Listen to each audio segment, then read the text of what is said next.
Welcome to Under the Rug at Work, where we shine light on things that are normally swept under the rug. Today, I'm chatting with Tané and Dara about why play is necessary at work. I'm so excited about this because play is necessary at work. Now, Dara is Australia's leading voice on play at work, and Tané is a systems scientist. And together they wrote the book Full Stack Human, which launched only last week. Congratulations, guys, and thanks for joining me. Thank you. Thank you. Thanks for having us. Now, for anyone who might not have met you before, can you tell us a bit about your backgrounds and what led you to write the book? Sure. Who wants to My start? so Tana and I are both American, but we both live in Melbourne, which I think can sometimes be a bit confusing for listeners or the audience. But yeah, I've been in Australia for about 15 years. When I first arrived here, I did a lot of kind of marketing and events and kind of experience design stuff, and then I've always been very interested in human behavior. I've always been really curious about why people do the things they do. And I've always been a very extroverted, very playful, very boisterous child. And so I ended up getting a coaching certification once I got my permanent residency and I could start my own business. And I just was coaching like professionals, founders, some executives, and just finding this sort of like joy deficit in the way we were chatting and asking them what did they do for fun? What kind of filled their cup? And a lot of them would just say, oh, they, went and had coffee with mates, which sure, connection is super important, but there wasn't anything that was really kind of lifting their energy and creating kind of that sense of awe and wonder in their life. So I stopped coaching after a few years and started developing this idea of running an adult summer camp. Mm. Having gone to summer camp as a kid and adult summer camps were quite big in the States before COVID. And so I was like, I'm going to be the first person to bring an adult summer camp to Australia. And I was super excited about it and got a lot of publicity, but then I only had three people book. Mm. So I needed to pivot very quickly and just sort of decided that, play was really the essence and the kind of core of what I was trying to achieve. And so instead of making it a camp, which was kind of more just about kind of fun and connection, I brought it into this context of play at work. Mm. So I did end up still running a weekend away as a retreat, but really focusing on how play can improve our professional capacity. And sort of my MVP, asking people what they thought about play at the start of the weekend, which was very much, kids and dogs and fun and sports and games. And then after we went through all the activities and the workshops and the discussions, play at the end of the weekend was very much around resilience and innovation and creativity and vulnerability. And so I was like, great, I can change people's minds about play. And then Yeah. just started to design workshops and experiences, taking them out to enterprise. And this year, 2026, is my 10th year now in this wild world of play at work. So, yeah, I've done a couple of research projects just to add some rigor and some gumption to the case of play, and I'm very much looking forward to getting stuck into it with you and Tane around why it's so important because I could literally stand on my play soapbox for another 10 years and talk about why it's so important. I make a joke that I'm like an oxymoron, like jumbo shrimp is an oxymoron. I'm serious about play. So Yeah. you can call me an oxymoron. Thank you. And Tane, your background. Yes, well, I'm an all around nerd, I would say. I've always had a passion for science and technology, but actually, I have a checkered past. My first job was a professional mountain biker. I used to race cross country for Specialized. And that was I was going on to be a professional mountain biker, and then I broke my back. Unfortunately, ended my career. But as one door closes, many more open, and I refocused on academia. And then I decided to go sailing for a couple of years, and then ended up in New Zealand. My dad's a Kiwi and mom's Australian, and worked in hospitality for about 5 years, managing wineries. So that's where I really honed my people skills and how to relate to them and to read people. I think Mhm. everyone should have to work in the service industry at some point. I think there'd be a lot less rude people in the world.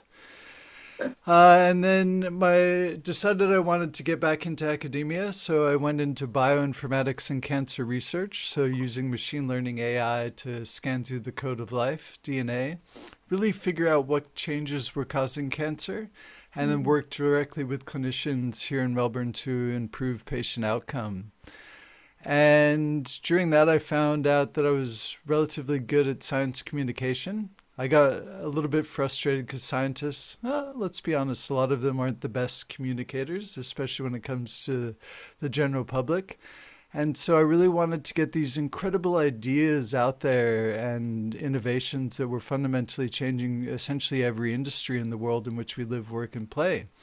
So about 13 years ago, started Future Crunch, where we look at science and technology and its intersection with how it affects society, culture, business, and the global economy. And one of my favorite things to do is to share stories of human progress, stories of the millions of people and solutions that are being developed every day around the world that are fundamentally making this world a better place. Mm. And Dara and I met when we first pretty much moved to Australia about 15 years ago through a group of friends. And we've been sort of tangentially working across almost every industry in Australia, helping people to prepare for what's coming next as we all move into this crazy, weird, wonderful new era. And Dara really opened my mind up to play. And the way we share our messages is really what we call smart, heart, and fart. So we like to have evidence, some science to back this up, some case studies to really, make sure that our messages sound. We're not giving fake news or anything like that. And then heart, you really have to be able to tell a story that allows people to see themselves in it and talk to their emotions. And then the fart is humor. You got to make some jokes and play, because play and humor are really important and allow us to deal with the hard things. It's also a great educational tool. And so that's how we came together and wrote this book from very different perspectives, but answering a similar question. Yes, you are almost, well, you are opposites. And it's so great when opposites come together because you see things from such a different perspective. Whose idea was it to write the book? Wiley Well, Publishing. So we were very lucky. We had a bit of a meet cute moment with Wiley. We presented at South by Southwest Sydney 2 years ago, Mhm. which is our concept around adaptability at play. So Tane very much around, adapting to this new era with technology, and then me coming in and putting a very playful, more kind of human-centered lens on it. And yeah, we were presenting this workshop, and an amazing woman, Jordan from Wiley, came up to us afterwards and said, "Hey, do you want to make this into a book?"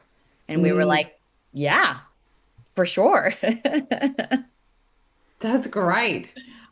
It's wonderful how things like that come together and people like that come together as well. And you said that it is such a new world. We have all of this new tech, AI. It's really trying to navigate that. And we sometimes feel like our brains are broken because we can't keep up. But you say we're just running on Stone Age software in a God tech world. What does that mean for how we experience work? Well, we're evolutionarily ill-equipped. We have a quote in the book from one of my favorite biologists, E.O. Wilson, who I think really said it best. He says the problem with humanity is that we have Paleolithic emotions, medieval institutions. I think we can probably all agree on that. Yeah. And godlike technology. And in that tension it's pretty much everything. Because technology grows exponentially, right?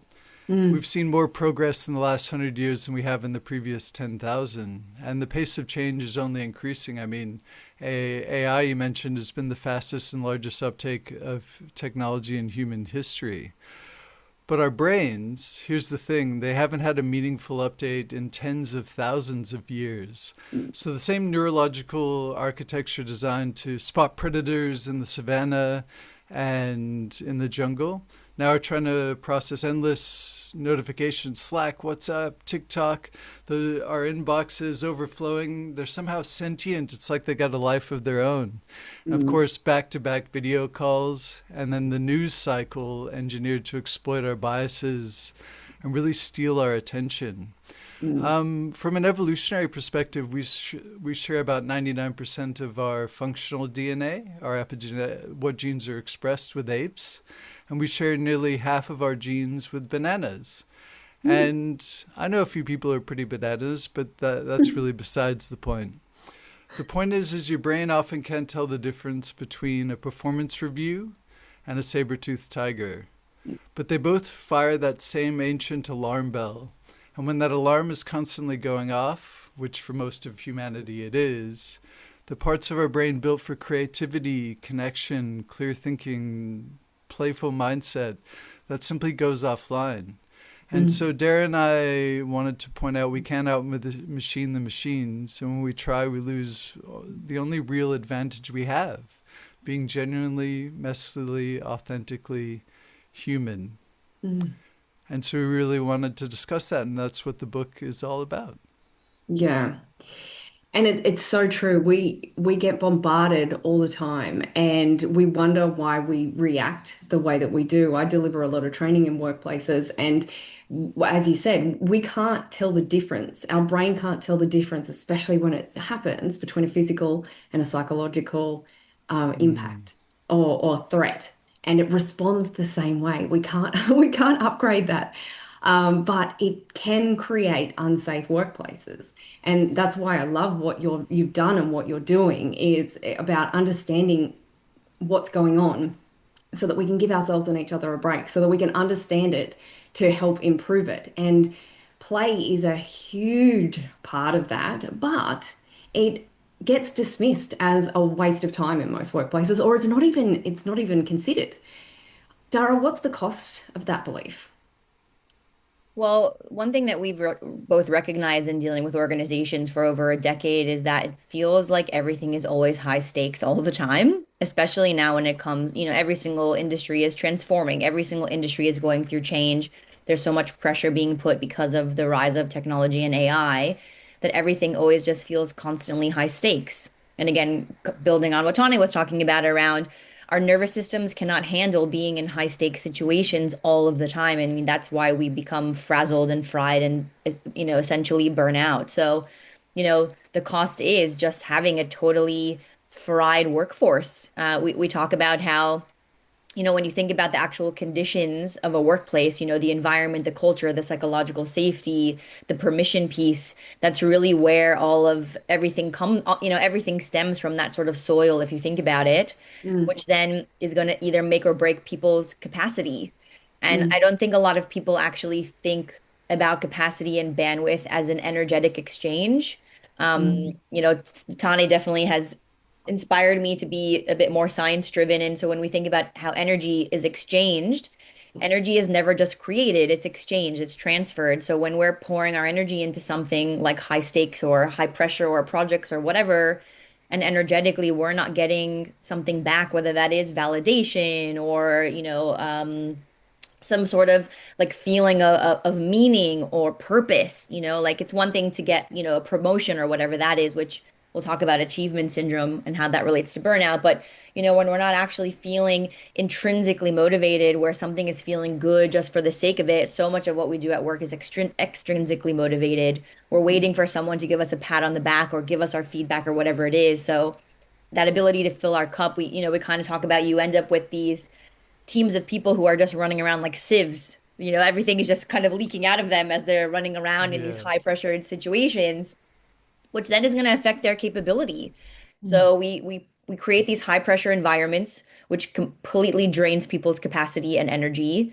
And then we expect them to be capable human beings. And so we talk about how we're kind of in this really kind of full-on self-fulfilling prophecy where businesses are hiring people for their capability and then sort of like draining them out of it and then trying to then create solutions around wellness apps or resilience training, and it's just like not actually going to the seed of the problem, which is the mm. conditions in the first place. So it just becomes this really kind of self-fulfilling prophecy of our people are not performing well enough. Well, it's because they're not actually in an environment where they can thrive. And you hired them to do this job and you saw all of this potential in them, but then we're putting them in front of a computer inside of a white-walled, windowless room and expect them to, perform miracles. And it's nonsensical. And so, yeah, we talk about how these systems that we exist in are sort of broken.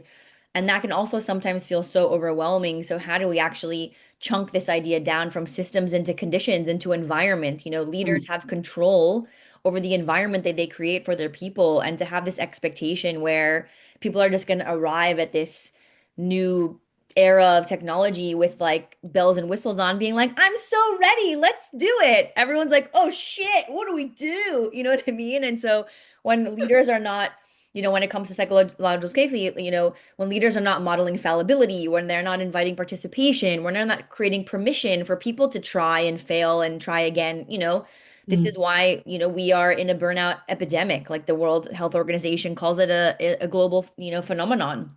Yeah. Um, so yeah, like, the cost of not creating low stakes environments, which is essentially play, is Mm. destroying people's ability to then arrive in a high stakes, environment with confidence and competence and a readiness.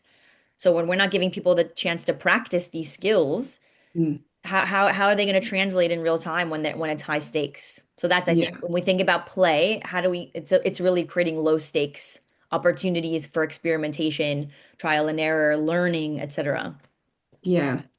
And you're right, we can't be in a box and expected to be excited. Like, yes, sometimes the job is exciting, but if you're there 8 hours a day, 5 days a week, like there needs to be something else. Like, we need to be able to be inspired. And play is such an important part of work. But for people listening, they might be thinking, well, what does that look like? What does play look like? What are some of the things that you would suggest to a business to help introduce some play into day-to-day work?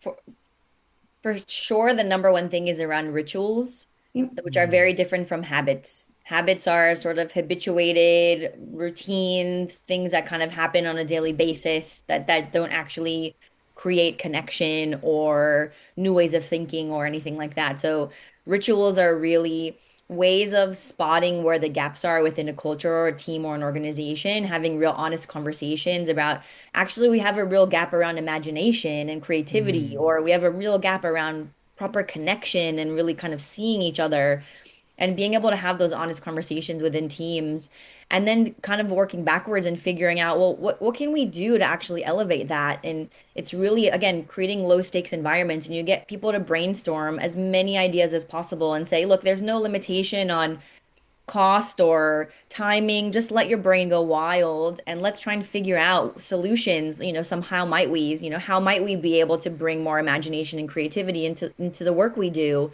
and let people just have a play and a think and do a bit of a brainstorming session, because that's going to create ownership and agency versus trying to mandate something, because Mm, play has to be an invitation. mm, Otherwise, it's not play, and people need to be able to see themselves in it and want to buy into it. So when you involve people in a very simple activity like that, and then just create this kind of rituals library and be like, okay, if we Mm. want to build creativity and innovation and imagination in our team, then every Friday we're just going to have 2 hours or 1 hour or whatever it is, just to like think about what's going on and how we can solve it. It doesn't mm, mean we're going to implement it, but we just want to give people a chance. Like, for example, Google has the 70-20-10 rule. 70% on work, 20% on solving problems, 10% on whatever you want.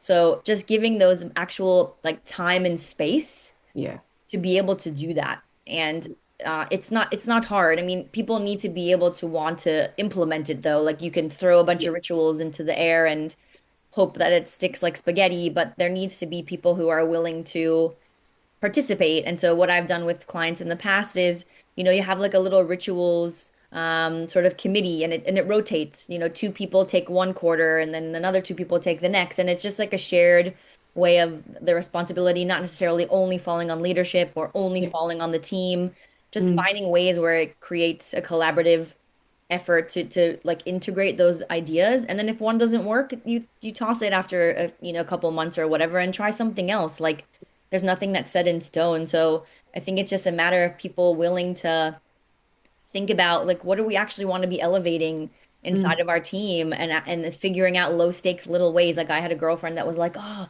we used to make lunch for each other every Wednesday. Like everyone was so multicultural on my team. Everyone would just bring a dish on a Wednesday, and it was the best thing ever. And it's so low stakes, but it creates so much meaning. And so Yeah. I think it's just, yeah, trying to find ways to fill those gaps by making meaning and Mm, creating those low stakes moments, because that's just that helps build this muscle, mm, like our play muscle is atrophied from misuse. So yeah, I think yeah. really and there's so much research now around the power of rituals and how it creates culture, and you can go on Forbes or wherever you need your data from, and you'll find like countless articles and information around how rituals Mm. just create a real sense of connection, meaning, depth, purpose in workplaces. Yeah, and the downtime is so important because that's when Mm. the problems that we've been thinking about get to be put aside, but your subconscious starts to work on it, right? Or the fun comes out. But as you said earlier, it's easy. It's really easy, but it's difficult to implement, especially for some cultures or for some workplace cultures or leaders who are very much we need to achieve. We need to make sure that we're doing 110%, that we're efficient. Now we've got AI, we can do more with less, which means less people sometimes. And you're definitely doing more. That's definitely true, but it means leads to more burnout and more issues. But that kind of thinking also erodes our humanity at work, Mm. don't you think? Yeah. Do you want to talk about achievement syndrome, Tone? Yeah, I mean, speaking of high achievement, we have frazzled nervous systems constantly in fight or flight, and Mm, we've been chronically treated as efficiency achievement machines rather than human beings. And we often sacrifice our humanity for success. And really, one of the main reasons and at the heart of the why we wrote the book was to give people a brave, clear-eyed look at what's actually breaking us, what's actually making us feel hollow inside and burned out. And we wanted to give a warm, intelligent, human, and accessible answer to what a lot of people desperately need. Because as you pointed out, Nicole, we're exhausted, we're overworked, we're burnt out. I mean, we're burnt out about just talking about burnout. And Dara and I didn't want to give another productivity hack, another framework to add to your to-do list, optimize your morning routine, cold showers, everyone. And when we were doing the research for the book, Dara came across this article by a guy named Michael Simmons on achievement addiction. He called it achievement syndrome. And it's really an identity level addiction to achievement. And a lot of it comes out of cultural programming. And it starts innocently enough and often quite early in age. I mean, I don't know about you, but as a kid, I loved being praised for being good, for being called smart, being responsible. I got good grades, I got my gold stars. I think being exceptional and doing well made me feel safe. And being impressive and having other people realize that brought about a sense of belonging. And then as we move into the later years in life, mid-career and early career, we double down. We find our edge, our niche. We get promoted. We earn a respect from our peers and colleagues. We get celebrated and it works.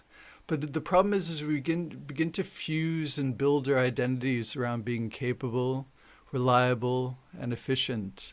Mm. So we become high achievers. I'm sure we've all the three of us have been accused of that before. And the world really rewards us for that. And so here's what no one really tells you and what achievement syndrome is about. And I've felt this.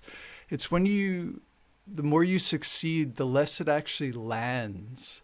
The goals keep getting bigger, but the satisfaction keeps shrinking. And like any addiction, you get a tolerance. My sleep was suffering. Some of my relationships fell apart. It's when you're smiling in those group photos, but the smile no longer reaches your eyes anymore. And it's the slow, steady burn that happens before we collapse into burnout. It's not necessarily a dramatic breakdown. It's often a quiet one. It's that big win that leaves you feeling numb inside. It's an anxiety attack that you didn't schedule. when you look in the mirror and you don't really recognize yourself. This is achievement syndrome. It's when success becomes a performance, when we sacrifice our success for humanity, and achievement stops being something that you do and becomes more of something about who you are. And you can never do enough to feel like enough. The whole point of the book is to try and help people catch people before they hit this crisis, to stop performing and to start actually living. And it's achievement syndrome is when external markers of success hollow out the human experience, our internal experience that made the work worth doing in the first place. Yeah. Mm, you've just explained one of my me in a role where I burnt out like all of that. It's it's spot on. Thank you for sharing, and I'm really looking forward to reading your book because I was an overachiever. I loved ticking off all of the goals, but I Yeah. looked in the mirror one day and it wasn't me, and I still had the love for it, but it wasn't like it was. And but to your point, Dara, everything was urgent. I couldn't put one thing down. There were so many things that I had to do. Um, and some cultures, some workplace cultures, or even just team cultures, create that. They support that. They encourage that, not even meaning to sometimes. So looking at your systems, I love how you shared that because we often look at the symptoms and try and fix burnout from the person rather than the system and the reason why it happened at all. And then you've got the other organizations which are more militant, more fear-based, do this or else. And our brains don't really cope well with that either. We think that, if you give that clear direction, this is what you must do, otherwise there are severe consequences. We think that, well, some cultures think that well, I've told you what to do, so go and do it. But as you say in the book, it reduces people's capacity to think, to care, and to contribute. What does that really look like in practice? I don't think people really see it until they hear it back sometimes. So I'm excited about learning more about this. Well, I think a lot of it has to do with us understanding how we work. Mm. Like make a joke about like taking your brain for brunch or taking your mind for a meal. And I think, based on Tane's background in science communication and my kind of love for behavior and play is really us understanding why we react in the way that we do. And look, we understand that you can't control your workplace. You can't control the leadership. You can't control management. The only thing we have control over is ourselves. And sometimes it creates this feeling of helplessness because it's like I have a huge mortgage, I have a family, the job market is horrendous at the moment. I have to just like stick it out. And if that's the case, of course, that creates a challenging situation, and we're not trying to take that away from anyone whatsoever. What we are offering are little moments and invitations to just figure out what you need to sort of not only survive, but also thrive. And we have this portmanteau called thrival in the book, which portmanteau is like when you combine breakfast and lunch and get brunch. Mhm. So thriving and surviving is thrival. And I think sometimes, we try and either push ourselves too hard to thrive, which is just again pushing too hard, like being an achiever and just overdoing it, or we're just trying to survive, which I think sometimes makes us, I don't want to say feel like a victim because I think that's too intense, but just having this survival or survivorship idea or mindset can also make us feel trapped. Mm. So it's like, how can we be dialectical in our thinking and hold two ideas in our head at once where we can thrive and survive at the same time and be able to sort of oscillate in that more liminal space as opposed to trying to be so binary in our thinking? Because sometimes we are going to just feel like we're in survival mode, but then why can't we kind of bounce back into being in thriving mode and having that balance? I think sometimes as human beings, we try too hard to be one way. I've gotta wake up at 5 and go to the gym 5 days a week, and I've got to drink green smoothies and, do my artist pages or whatever it is. And just sometimes it's like, that is not fucking possible. Like, if you have children, if you have sick parents, like, And I think that what we have to realize again in that capacity space is that it kind of ebbs and flows. Like our Mm, bandwidth ebbs and flows. It's not that we have a resilience problem, which we talk about in the mental health chapter.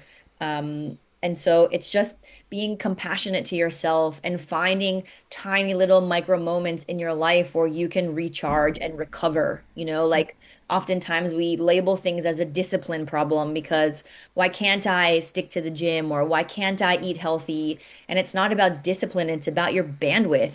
mm, Like they talk about willpower is not infinite. It's the same thing with our bandwidth. It's pretty synonymous in that space. yeah. So we have to think about, and I did this in my own life, like where is my energy going? Where am I putting it? And if it's not making me feel good, then why am I putting my energy there? And really thinking about it as an Mm. exchange. Yeah. Am I getting out what I'm putting in? And so that's why, when we go and see our friends and, we get energy from being around people and just finding a little, like one of the things I've been thinking about recently is like, we don't talk to strangers enough. I honestly feel like when I talk to a stranger, it lights up my day, and I think sometimes our heads are in our phone and we're so busy and we're so overwhelmed that we're losing that opportunity to just have this chance encounter with Mm, someone. And we were told as kids, don't talk to strangers and, don't talk to a stranger in a dark alley. That's not what we're talking about, but just chat with someone on the tram, chat with someone as you wait for your coffee in the morning, like compliment them on their shoes, ask them how their day is going. Like those moments of connection. Like there's an amazing psychiatrist, Ned Hallowell, talks about vitamin C, vitamin connect. yeah. That's the So stuff that good. actually energizes us and fills our cup. And so, when you're somewhere and you have this impulse to grab your phone, find a human being that's nearby. And I always find the best entry point is a compliment. If you want to chat someone up, say, "I love your hair. That's a great dress. You look so lovely today." And that benevolence of that exchange of making them feel good is just going to make you feel good. And I think, and that doesn't cost anything. It takes 2 minutes. So I think sometimes when we have this argument about being so time poor, it's just because we're not prioritizing the right things. Mm, And I think we actually as a human species need to take a long, hard look at ourselves. One final kind of idea in that for that question that I've been pondering a lot is this identity of busyness. And 9 times out of 10, when someone asks us how we're going, we say we're busy. And I was kind of likening it to this idea of cognitive dissonance where it's an uncomfortable truth of why we're so busy. And so we just label it this random word that we have no connection to, so we don't have to deal with sits behind it. Because maybe we're busy because we're overachieving and we need to be validated, or maybe we're busy because we don't have our shit together. And so it's kind of like when we call a cow a steak, you know? Like we don't say, "Oh, I'm going to go out for a cow tonight with my mates at the pub." And I'm not trying to like preach veganism. I eat meat, but saying that we're busy, I think sometimes puts too much distance between what is actually happening for us. And mm, we can't change what we can't name. mm, So until we can be honest with ourselves and be like, I am so utterly exhausted. And what Mm. is and what can I think of why that's happening? Um, but yeah, when it comes to play, I think sometimes we can't force our nervous systems to play. mm, We can't force our nervous systems to recover. Like we need to find moments of ease, even if they're tiny ones, to regulate ourselves back into a space of feeling grounded at least a little bit so that we can kind of invite that stuff in. And sometimes it is just going and being with a friend who makes you laugh. Even if you're in a shitty mood, you're like, who can I go to who's gonna crack me up? And just that Best that glimmer, medicine. it's contagious. So yeah, I think we just have to find micro moments because that's mm. kind of all we've got right now. And being okay with that. Yeah, I love that. There is so much in that. So many I things. When told you I I was have a very large play soapbox. I love it. I'm like, oh yes. But when I did the same thing, just talking on your energy exchange, and when I burnt out, my husband had a particularly damaging experience outside with work as well, and we just sat down one day and went, why are we doing anything that doesn't give us joy? Yeah. Why are we seeing these people? Why are we doing this? Why are we doing it? And then we went, what's the harm to us or anyone else if we stop doing those things? And some people we stopped seeing because they weren't good for our souls. They were people that Yeah. just like to pick the negative and, pull you down. Well, like they might get upset and offended, but we need to do things that make us laugh and give us joy. And yeah, I feel like we feel so trapped sometimes that I have to do this. Whether it's work or home or whatever, we feel obligated. And when, as you said, we are responsible for ourselves, we can only control ourselves, not others. So we can control the environments that we put ourselves in. And it does include work, but as you said as well, sometimes we have to go to a job that we don't love to survive. Which Hmm. again, on another point, why I love your new word, because we always are striving to thrive, but we're never going to live there. We'd love to, but survival is a thing that we need to do. And even just cost of living at the moment, like you need to make Yeah. sure that you're managing and balancing that. So, um, and just the strangest thing, I love talking to new people as well. And it's so easy for us to be able to go to another country, or you would probably do it here and go, "Oh, you've got the same accent. Where are Mhm. you from? Down the road." That's really interesting. But Mm. we see everyone that we live around every day and don't think to go, "Oh, hi, you sound like me," or "Where's your accent from?" So learning new things. Like, look at this collaboration. You guys together are so much stronger and bring so much uniqueness, and have now written a book, which is amazing and wouldn't have happened had you not had that connection. So, Yeah. gosh, that's awesome. Mm. Tane, did you want to include anything in that? Add anything Uh, to that at all? well, I really like the idea. Think about if you keep saying you're busy, think Mm, about, are you overwhelmed and too busy, or are you engaged? And because if you're engaged and interested, it can feel business or busy. And I think it can take up a lot of your capacity and bandwidth, both. But what's it actually giving you, and how are you feeling emotionally and mentally? I think mm. that's really important. And yeah, talk to strangers, not late at night in a dark alleyway, but strike up random conversations. On our recent trip to Sydney for the book launch, we had quite a few really soul fulfilling, fun, and yeah, wonderful conversations with complete randos. And I think that makes life much richer. It does, definitely. And even, you guys are strangers before we met today, so I think it's about, realizing how easily we get into autopilot yeah. and just Hmm. go through the motions. I mean, there's been probably a million times where you arrive somewhere, especially work, and you have no recollection of how you got there. It's amazing what our brain, like, I was noticing the other night, like I can sing, I have a 5-year old, I can sing my son a song for bed and be thinking about what I have to do at the same time. And I'm like, what? And I try and catch myself because I'm like, be present and just sing the song. Do you know what I mean? And so our brain is so capable of doing multiple things at once. And that doesn't mean we're doing it particularly well. So, Mm. going back to the thing with like talking to strangers, like we love going on holiday because it forces us to be present. It forces us to switch out of autopilot because we have no idea where we're going, how to get there, like what is the language. And so that forced presence is why we love going on holiday. But then those moments just stay in that 2 week period. And then we come back home and everything goes back to business as usual. And so how do you again take those little micro moments from your holiday that were amazing and incorporate them into your daily life? And that, you instead of getting your normal latte every day, get a cappuccino. Whoa, like just Crazy, little man. tiny, Whoa. just tiny little ways to just switch your brain out of doing, you're creating the same neural pathways over and over and over. And that's how you get stuck in ruts. That's what Tanya and I Mm. talk about a lot. And so novelty and play and learning new things creates new synapses in our brain. So it's actually making our brain healthier, stronger. When you think about children play as a way to learn and empathize and have cognitive flexibility. And then when we get older, it's like, you play bridge and mahjong and shuffleboard and cards and we have this 30, 40, 50 year gap in the middle of that where we just become again productivity machines. And so it's like we play when we're, when we're young and we play when we're old, but like this adulting period that we embody in that huge chunk of our lives is just like what are we doing?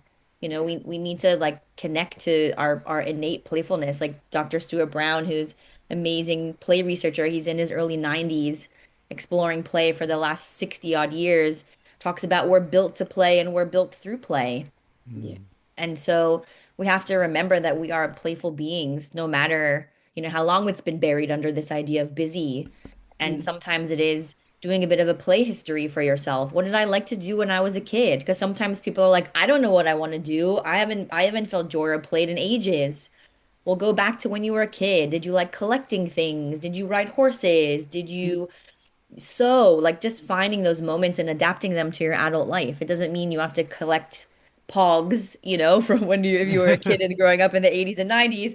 But like you can, if you liked collecting things, what could you start to collect as an adult that's meaningful to you? So, um, I think there, there's a big auditing that has to go on in our lives, auditing our energy, Mm. auditing where we, how we have fun and really taking stock of those things because until you create, again, you can't change what you don't have awareness around.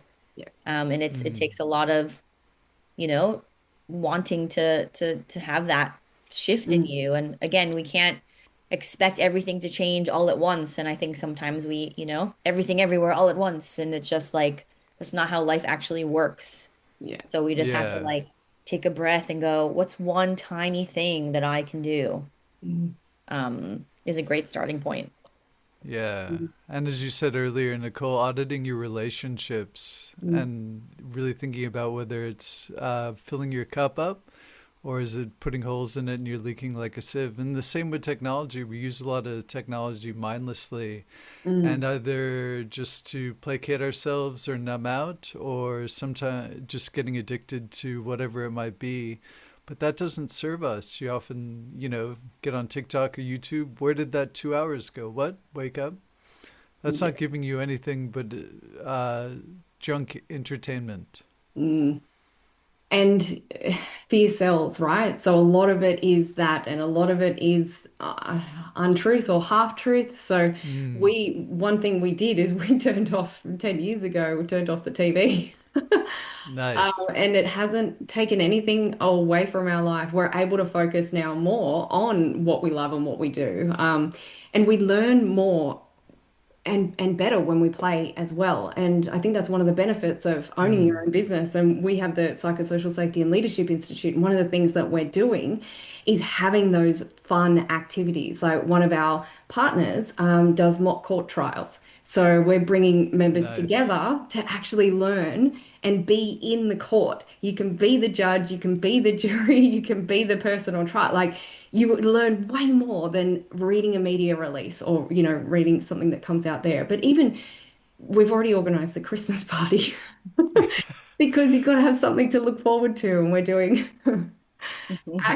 axe throwing and plate smashing. And for the less violent option, we're going to have a Sweet. color bus. So, like, there's fun things that you can do together. And even, your monthly lunch or your Wednesday lunch. It's people look forward to that sort of stuff. And it's downtime. It's that talking to strangers, getting the people together.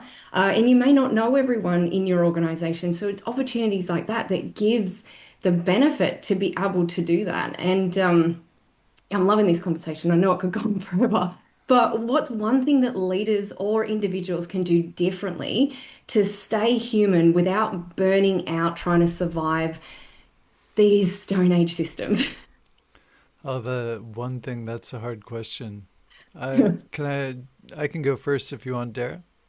I just wanted to make a quick comment what you just talked about, Nicole, around the court simulation versus the axe throwing, because there's actually two types of play at work. There's serious play and diversionary play. Yeah. And so Yes. the one that you were talking about before around the kind of simulation of the court system is serious play. So it's actually doing something in a low stakes way to learn so that way it can be applied to work. So it's actually there's meaning behind it. It's Mm. actually like there's a means to an end around how that is going to help people arrive differently in the way that they collaborate, in the way that they have confidence, etc. So that's serious play when it's intentional and purpose driven.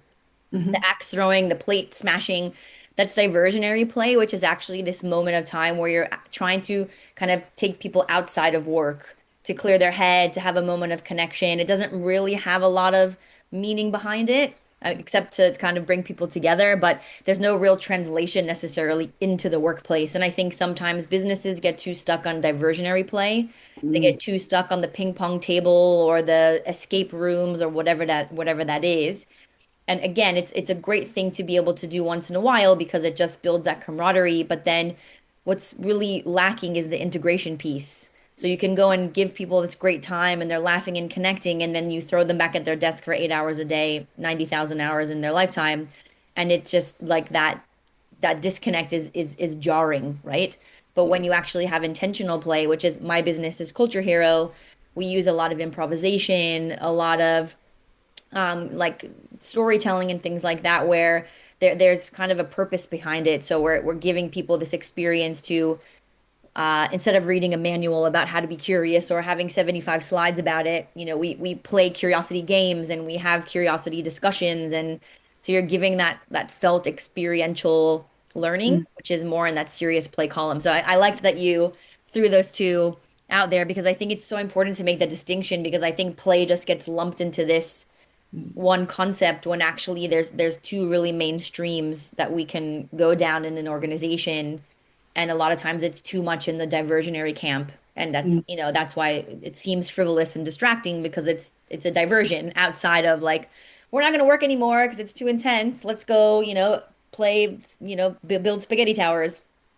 But then, we can go in and actually have a simulation of a court experience where it's like serious and playful at the same time. Mm. So, I just wanted to make that distinction because I was like, ooh, I think that's really important. Love it. Thank you. Thank Mm. you so much. So the Tane. one thing, did you go, Tana? You had just had some time to think about it. No, I was enthralled by what you were saying. I think if there's one thing, I'll try and give it in terms of individual and to individuals and organizational level, Mm. but stop applying the resilience model and really start applying the bandwidth model, capacity model. Because the resilience model really says this is hard, so be stronger, work harder, be more, know more, act certain. Which when you're already running in depletion and exhausted is like being told to run faster, drive faster when you're out of fuel, and that obviously doesn't help. And I think worse, it can generate a lot of shame because if you can't be stronger, perfect, do the job, buckle up, buttercup, the implication is that you're really lacking something that other people might have. That's what's implied. The bandwidth model is totally different and it asks a different question. What's your current capacity? And of course, what's the environment around you and how is it increasing your bandwidth? And are they building it or consuming it? And that reframe points, I think, at the right level of analysis. It's not yourself, not you as a human being, which is the problem. It's the environment. That's the variable that you can tune. And for individuals, a lot of us are surviving in broken systems. One of the most powerful things, and we touched on this earlier, is to find one place, one relationship, one corner of your life where the conditions are different and actually foster you, make you better, where you can be curious without it being a threat, where you can ask questions and not be seen as incompetent, where play, serious play, and fun play is permitted, where you have genuine agency and choice over something that matters. And this isn't passive. It's actively protecting and replenishing your capacity so you have something left to be. You actually can be more human. And I think for leaders or entrepreneurs, the most leveraged thing is to ask the conditions, how would you say this, like an audit question before prescribing individual intervention, especially for your team. So before you're sending people to resilience training, get the wellness and mindfulness apps. Before any individual solution, ask if you're expecting people to develop capabilities and conditions that are actively preventing the bandwidth from flourishing and functioning. Because if the answer is yes, that solution is not just ineffective, it's a way of making the system's problem the individual's responsibility, and that doesn't bring around psychological safety. But it's the oldest trick in the organizational playbook. That's how organizations have been running for years, and it's having some dire circumstances. Workplace stress and burnout, can be measured in trillions of dollars each year globally. And I'll finish with this. We end the book with this. It's a daily question from our conclusion. At the end of every day, ask yourself one thing. Not how much did I produce, how much did I achieve, how efficient were I? Just ask, how did I stay human today? Mm. I like I like that question. Mm. And that can mean whatever it means to you. I love that. Thank you. Dara, did you want to add anything to that at all? Yeah, I think that a huge piece around all of this is around permission. Mm. Mm. Um, we worked with an amazing thinker named Pamela Meyer, who her book called From Workplace to Place Space was my Bible when I first started this so long ago. And she talks about how we can give permission, we can take permission, and we can get permission. And so oftentimes for leaders, it's really their responsibility to give permission for Mm. people to be able to arrive in a different way, to challenge their thinking, to, like I think psychological safety really is imbibed by this idea of permission. And I think in order for leaders to be able to give permission, they have to give permission to themselves first, to let go of this need to be the smartest person in the room, to have all the answers, to be so certain, like we talk about how is AI going to save us or is AI going to kill us? Like literally nobody knows, and you should be very wary of anyone who actually says that they do know because nobody knows, right? So leaders need to give themselves permission around softening and, being Mm. able to model fallibility and really invite people in. And then that's a trickle effect. Permission is contagious. It really ricochets around the room. It's not one thing that you just do once and Mm. never do it again. And so, when we think about from a play perspective, like when you create an invitation to play, and a great example is like a dog, when a dog wants to play, it does the play bow. It like gets on its kind of down on its front paws and it sticks its bum up and it shakes its tail in the air. And I'm not saying leaders should be running around doing a dog play bow, but that physiological expression is how people can become aware that you are approachable. And Mm. so thinking about, your nervous system enters the room as a leader before your words do. And so if you're coming in butt clenching, jaw clenched, like ready to just, tell everyone what to do, it doesn't make people feel safe. Yeah. And so I think, a lot of responsibility lies on leaders because they're the ones creating those conditions. Mm. But then at the same time, I think, creating agency in ourselves as individuals around taking permission or getting it and figuring out ways where, there are glimpses of opportunity to say, hey, I was wondering if we might try it this way. And Mm. just, you know the managers and the people that are going to be more approachable than others, but finding those little ins where you're actually taking the permission and not waiting for it. And Mm. that takes courage, obviously. And don't take permission in a way that's going to be compromising. But I think the more we can think about permission, and even in simple terms as an individual, give myself permission to rest, give myself permission to play, give myself permission to let go of X, Y, and Z, like Brene Brown talks about writing yourself a permission slip, and, Mm. it can feel a little bit childish, but I think there's a big distinction between childish and childlike. And I think the Mm. more we label play as childish, the more we misinterpret it and kind of demonize it in a way that seems inappropriate or frivolous. But Mm. actually, when we're childlike, we have this sense of awe, wonder, joy, curiosity. Anyone who has children or has children in their lives or has been a child themselves, which is everyone, that sense of adventure and willingness, I think we could all use a little bit more of that. So really Mm. thinking that idea of permission, Yeah. both from an individual and leadership level, is I think a huge and necessary starting point, if anything.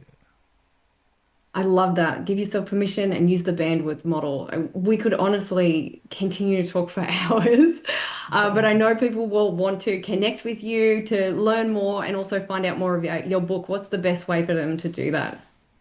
Buy the book. You can check out fullstackhumanbook.com. Yep. It's now available on the Nile, Amazon. If you don't like Amazon, Booktopia, the Nile. You can buy it from our website, and we're both on LinkedIn, Dara Simkin and Tané Hunter, and socials. If you want to know more about my specific work, Future Crunch, Mhm. which is a collective of scientists, nerds, and economists and disparate minds that have come up with better ways of doing stuff in the 21st century.